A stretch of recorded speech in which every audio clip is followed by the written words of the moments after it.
Spider-Man Far From Home came out last week and had a huge opening over the holiday weekend. Yours truly went and saw it as well, and I wanted to do a review of it. Let's get down to that. Hey everybody, welcome back to the Turnout. I'm your host, Aloy. Don't forget to check out usaaudiences.com for special event and movie screening invites. So I know that me, like a lot of you, are huge Marvel Cinematic Universe fans. So the last movie of Phase 3 has finally been released. It was called Spider-Man Far From Home, and we were told that after this movie comes out, we will finally get all of the plans for Phase 4 and maybe even beyond, but Phase 4 is kind of important here. This is a big deal in terms of just movie history, but especially for Marvel as a studio. With as heavy as Endgame was, this movie had a lot to live up to, and they went kind of in a comedic route with it, so I don't know, there was a lot of stuff that could have gone wrong, and yet I think it was brilliant. The biggest thing for me is that it's already a huge success. It was made for $160 million, and has a pretty solid 92% on Rotten Tomatoes as of the recording of this video. And in only 6 days, it made over $185 million, and that's a big deal because it was estimated to make $125 million. It ended up making $60 million over its goal. And that's just in North America. Worldwide, it's made over $580 million. Really, really great. Far From Home takes place sometime after the event of Endgame. It starts the movie talking about how the world has dealt with the event of half of the population going away and then coming back. It's comedically called The Blip, but it does give us a glimpse into how the world is responding to this, at least from a teenager point of view. But the storyline for this movie is pretty simple. Peter is in need of a break, so he's excited to go on his summer trip, and danger follows him wherever he goes. He is Spider-Man after all. The major stars of the movie are mostly returning, but I do want to kind of go through a lot of the big players in this movie, because they do also add some new ones. Tom Holland has quickly become my favorite Spider-Man to date. I loved Tobey Maguire, but never really got into the Amazing Spider-Man series, so Andrew Garfield just kind of wasn't my guy. I really dig Tom's portrayal of Spider-Man, though. To me, he is everyone's favorite neighborhood Spider-Man. Zendaya is back as Mary Jane, and they gave her a much bigger role this time around. She is pretty big right now, and if you get a chance to catch her new show Euphoria on HBO, you'll be doing yourself a favor. But warning, it's very different from Spider-Man. Jacob Batalon is back as Ned, and I was happy to see that he is still around making for good comic relief, but he definitely takes a backseat to Nick Fury's involvement this time around. Speaking of which, Samuel L. Jackson and Colby Smulders are back as Nick Fury and Maria Hill. Maria doesn't play a huge key role, but Fury, as always, is commanding, though not as imposing as previous movies. There is a reason for that, though. Jon Favreau and Marissa Tomei reprise their roles as Happy Hogan and Aunt May, respectively, and they have a fun subplot of trying to keep their secret relationship from Peter. The biggest addition to this movie, and I love this actor, is Jake Gyllenhaal as Mysterio. They did a great job translating the character from the comic, who was a mystic illusionist, into the modern day. As someone who was almost Spider-Man years ago, yes, he and Tobey Maguire were both up for the role of Peter Parker. It's really cool to see Jake Gyllenhaal finally get added to the Spider-Man mythos. And of course, the last main character of the movie is Iron Man. But wait, Tony Stark is dead. Iron Man is no more. Yeah, he has no scenes and he has no lines, but this movie is just as much about Tony Stark as it is about anyone else. His image, his legacy, his tech, a lot of it revolves around Tony Stark. So I'm going to say that this is really Tony Stark's last movie. So I'm going to say right up front, this movie's super good. Spoiler alert. I've already ruined my review. But if you want to know all the details, obviously hit like on the video, subscribe to the channel, hit the bell notification so you always know when the Turnout puts out another video. This is your official spoiler alert, so I am going to be talking about a lot of things. So if you haven't seen the movie, go watch it and then come back. Also, we have a unique rating system here on the Turnout. We give emojis instead of numbers or stars. So let's go into that, and I think you're going to like it. So going into Far From Home, I was super excited. I had successfully avoided any spoilers. I didn't watch any trailers, hence why I didn't have a trailer reaction here on the channel.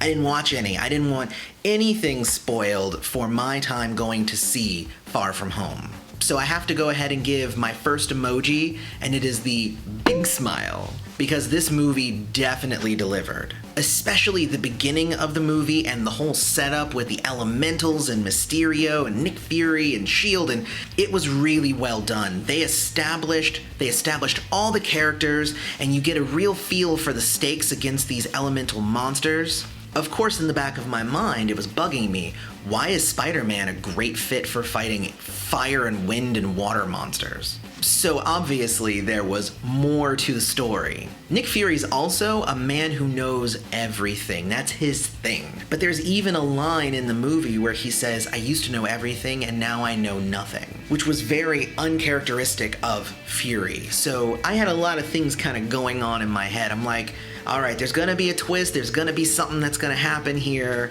And the next emoji I'm gonna give is gonna be the proud emoji, because yeah, there's a huge, huge twist. But I kind of saw it coming a mile away. I didn't know that Mysterio was using drones to create the illusion of elemental monsters specifically. But I was like, yeah, he's not on the up and up. And if you've read any of the comics, Mysterio was always a villain, but also Marvel did a good job of concealing that fact going into the movie. I also looked at my watch and I was like, wait a minute, this movie isn't even halfway over and we're celebrating because we won? Okay, something's about to happen. So when it happened, I wasn't shocked. Of course, knowing something is gonna happen and the way that it happens are two very different things. They executed the twist in this movie really well. The idea of holographic drones with the power to create the illusion of an Avengers level event is amazing. But there was obviously another question there too. Where were the Avengers? Something that will hopefully be answered in future movies. But bouncing off of that, the third emoji I'm gonna give is the love it emoji. There is a lot of really good stuff in this movie. Mary Jane was kind of in the background of Homecoming, but I really liked her portrayal this time around. She's a weird opposite version of Mary Jane, opposite of previous ones we've seen, definitely, who were more popular, and she was a girl who wanted to be an actress and stuff like that. This one just seems really chill and a little bit better matched to this version of Spider-Man. Ned's side story with him getting a girlfriend was also pretty hilarious, but the big one for me was the relationship and the destruction of that relationship between Peter and Quinn, who was Mysterio. It was so convincing. Those two actors really knew how to bounce off of each other. And if you've watched any of the interviews that the two of them have done on late night recently, you can tell that they really get along.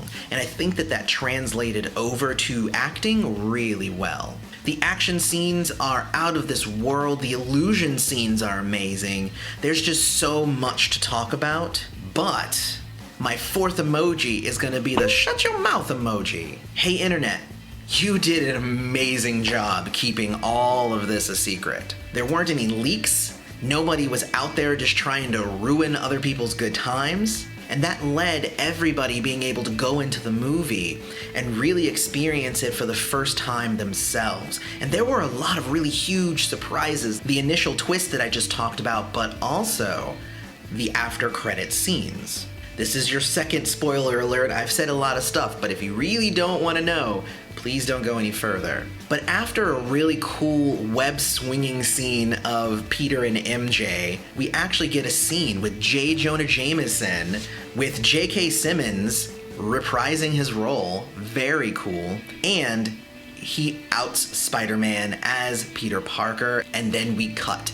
And oh my gosh, who knows what's gonna happen starting in phase 4, I can't wait to see what happens with Spider-Man as a character. The second thing that we get, and this was a huge one for me because I was not expecting it, was that you find out that the Nick Fury and Maria Hill in this movie were actually Talos and one of his Skrull comrades. Oh my gosh, I did not see that coming a mile away. That one really, really got me. But also, it explained why I was like, this is not Nick Fury. He's not acting the way that he normally acts. So that's why, because it wasn't really him. We also find out that Fury is in space with the Skrulls, so that might also explain where the Avengers are. You know what? It's just crazy. The movie itself is so good, but how it ties up so many loose ends, how it creates so many new threads, I think that this movie was expertly executed. So there you have it. My emojis were the big smile, the proud emoji, love it, and shut your mouth. Like, I honestly don't have enough great things to say about this movie. Let me know what you thought of Spider-Man down in the comments. Be sure to give us your 4 emojis that you would give it, or mine good enough. Let me know. Also, don't forget to like the video, subscribe to the channel, hit the bell notification, and for every bell that gets clicked, a Spider-Man gets his wings. But I've been your host, Aloy. This has been The Turnout. Thanks for showing up.